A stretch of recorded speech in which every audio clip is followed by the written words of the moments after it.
بسم اللہ الرحمن الرحیم۔ آئیے شروع کرتے ہیں۔ جانے نہ پائے کہ آوازوں کے ساتھ وہ آگے بڑھتے چلے جا رہے تھے، لیکن ان کی یہ حرکت نہایت بے وقوفانہ تھی۔ اس کا خمیازہ ان کو 2-3 لاشوں کی صورت میں بھگتنا پڑا۔ میری SMG سے نکلنے والی گولیوں کی بچھاڑ نے ان کے نعروں کو چیخو پکار میں بدل دیا۔ گو اچھا خاصا اندھیرا تھا، لیکن مجھے 100% یقین تھا کہ وہ میرے پاؤں کے بنے ہوئے نشانات کی سیدھ میں ہی آگے بڑھیں گے، اور ہوا بھی یہی تھا۔ کچھ گولی لگنے کی وجہ سے اور کچھ گولی سے بچنے کے لیے برف پر لیٹ گئے اور جوابی فائرنگ شروع کر دی، لیکن میں آڑ میں تھا، اس لیے محفوظ رہا۔ اس کی طرف سے اندھا دھند فائرنگ شروع رہی، جبکہ میں نے پہلے برسٹ کے بعد گولی چلانے کی ضرورت محسوس نہیں کی تھی۔ ہتھیاروں کی لڑائی میں ہمیشہ وہ فریق غالب رہتا ہے جو مخالف کی نفسیات کو مد نظر رکھ کر لڑے۔ میرے لیے اس جگہ پر ٹک کر لڑنا ناممکن تھا، کیونکہ جلد یا بدیر ان کو اپنی کسی بھی پوسٹ سے کمک مل سکتی تھی، یا میرے پاس ایمونیشن ختم ہو جانا تھا۔ ہر دو صورتوں میں میرا پکڑا یا مارا جانا ضروری تھا، لیکن میں چاہتا تھا کہ وہ میرا تعاقب نہ کر سکیں، اور اس کے لیے ضروری تھا کہ میں ایسی فضا پیدا کروں کہ وہ میرے فرار سے لا علم رہیں۔ اسی مقصد کے لیے میں ان کی دھڑا دھڑ فائرنگ کا جواب دینے کی بجائے میں نے خاموشی اختیار کیے رکھی۔ جلد ہی انہیں محسوس ہو گیا کہ وہ یک طرفہ فائرنگ میں مشغول ہیں۔ فائرنگ بند کرو، ان میں سے کوئی چیخ کر بولا۔ 2 بندے ان کو پوسٹ میں لے جاؤ، اور سیٹ نمبر 2 کو بھی اس کی اطلاع کر دینا۔ باقی تمام میرے ساتھ چلیں، اس کو زندہ یا مردہ گرفتار کرنا ضروری ہے۔ وہ غالباً لاشوں کو پوسٹ میں لے جانے کا آرڈر دے رہا تھا۔ سر، کہیں وہ ابھی تک موجود نہ ہو، ایک سہمی ہوئی آواز آئی۔ تمہارا باپ اگر موجود ہوتا تو جوابی فائر نہ کرتا۔ آرڈر دینے والا لازماً ان کا سینئر تھا۔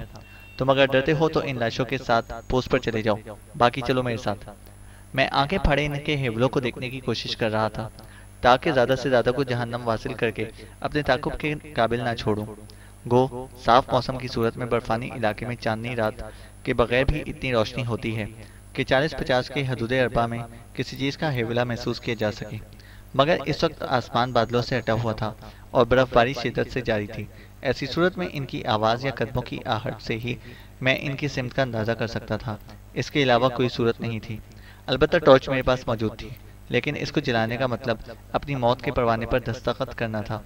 میں ان کے قریب آنے کا منتظر رہا، یہاں تک کہ وہ چند قدم کے فاصلے پر پہنچ گئے۔ گن کو میں نے پہلے سے برس پر سیٹ کیا ہوا تھا۔ ٹریگر دباتے ہی ان پر قیامت ٹوٹ پڑی، اور ان کی چیخوں پکار سے ماحول گونج اٹھا۔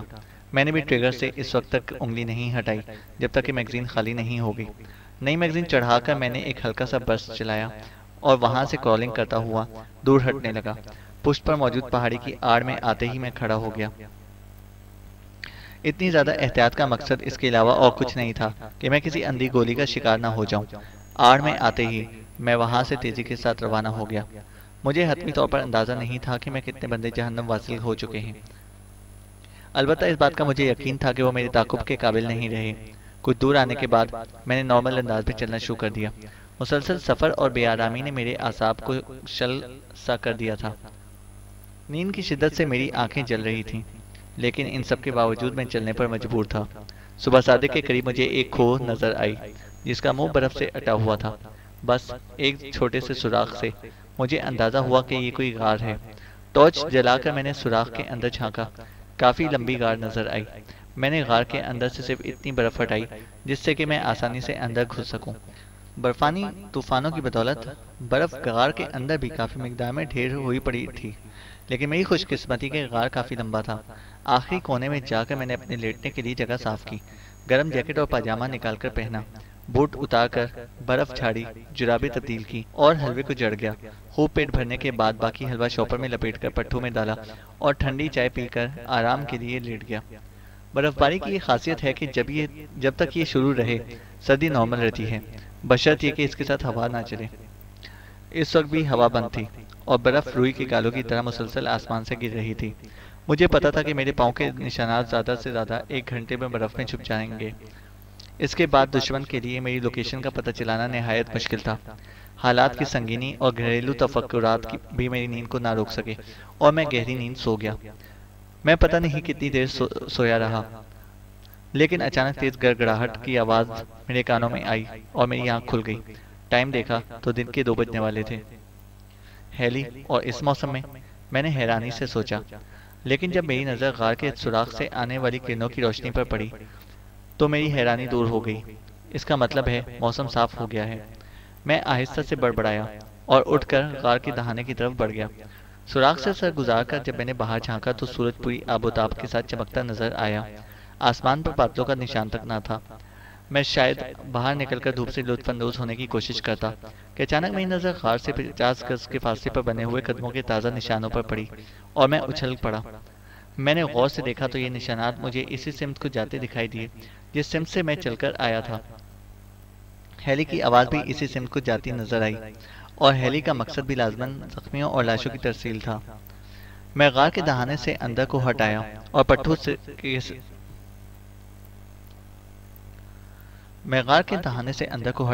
پٹھو سرہانے کے نیچے رکھ کر ایک مرتبہ پھر سونے کی کوشش کرنے لگا، لیکن اس بار میں ناکام رہا۔ یادوں کا ریلا مجھے پتہ نہیں کہاں سے کہاں بہا لے گیا۔ سعدیہ اور عدنان کی شکلیں میری آنکھوں کے سامنے آ کھڑی ہوئیں، پھر ان کی جگہ امی اور ابو نے لے لی۔ باری باری تمام رشتہ دار میرے خیالات میں آتے چلے گئے۔ پتہ نہیں رحمان خیل میں حالات کیسے تھے۔ آیا میرے بھائیوں میں سے کوئی مارا گیا تھا یا اس کے برعکس انہوں نے مخالفین میں سے کسی کو مار کر حوالات میں اپنی جگہ بنا لی تھی؟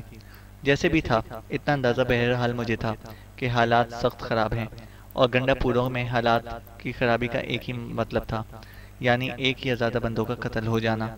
چھوٹے موٹے جھگڑے تو روزانہ کا معمول تھے۔ گنڈا پوروں جیسی تنخو اور دشمنیاں پالنے کی شوقین شاید ہی پاکستانی قوم میں کوئی اور ہو، اور انہیں کے متعلق یہ کہاوت مشہور ہے کہ گنڈا پور دوستوں سے زیادہ دشمن بنانے پر خوش ہوتے ہیں۔ میں کافی دیر تک گاؤں اور گھر کے خیالات میں کھویا رہا، لیکن جیسے ہی غار کے اندر موجود روشنی مدھم پڑی اور اندھیرے نے اپنا رنگ جمانا شروع کیا، میں نے بھی وہاں سے کوچ کی تیاری شروع کر دی۔ گو میرا دل کچھ بھی کھانے کو نہیں چاہ رہا تھا، لیکن سفر کی سختی کو مد نظر رکھتے ہوئے میں نے کچھ نہ کچھ کھانا مناسب سمجھا۔ پٹھو پیٹھ پر لاد کر میں نے کندھے پر لٹکائی اور ہاتھ میں آئس اسٹک پکڑ کر چلنے کے لیے تیار ہو گیا۔ گو پٹھو کی غیر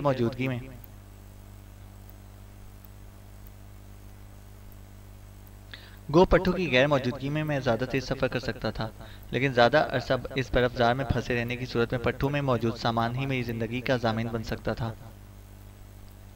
ایک لہجہ کے لیے میرے دل میں خیال آیا کہ پٹھو میں موجود فالتو سامان جیسے رسا یا SMG کی اسپیئر میگزین پھینک دوں، لیکن پھر کسی ناگہانی کی صورتحال میں پھنسنے کے خوف سے مجھے اس کام سے باز رکھا۔ آسمان پر بادلوں کا نام و نشان بھی نہیں تھا۔ سورج غروب ہو چکا تھا، لیکن روشنی کافی تھی۔ انڈیا ہمارے ملک کے مشرق میں واقع ہے، لیکن اس علاقے میں دونوں ملکوں کی سرحد اتنی ٹیڑھی میڑھی ہے کہ واضح طور پر اپنی فوج کی ڈپلوائمنٹ کا اندازہ لگانا میرے لیے مشکل تھا۔ نقشے کی موجودگی میں اس مشکل کو آسانی میں بدل سکتی تھی، لیکن افسوس کہ میرے پاس نقشہ موجود نہیں تھا۔ میرا اندازہ تھا کہ جنوب کی سمت اختیار کر کے میں باقی اطراف کی نسبت جلد ہی دشمن کے علاقے سے نکل سکتا تھا۔ تارے بھی ابھی تک واضح نہیں ہوئے تھے، اس لیے میں نے سورج کے غروب ہونے کے مقام سے جنوب کی سمت کا تعین کیا اور اللہ کا نام لے کر چل پڑا۔ تھوڑی دوری چلنے کے بعد رستہ بتدریج گہرائی میں اترتا چلا گیا، اس لیے میری رفتار برف کے نرم ہونے کے باوجود کافی تیز رہی۔ راستے میں میری کوشش رہی کہ دشمن سے مدبھیڑ نہ ہو، کیونکہ اس صورت میں لازماً میرا وقت ضائع ہو جاتا، جو مجھے بالکل گوارا نہیں تھا۔ اسی وجہ سے مجھے ایولانچ کے خطرے کا علاقہ بھی کراس کرنا پڑا، لیکن دشمن کو بائی پاس کرنے کے لیے میں یہ بھی کر گزرا۔ صبح کی روشنی پھیلتے ہی میری نگاہیں دن گزارنے کے لیے جگہ کی تلاش میں سرگرداں ہو گئیں۔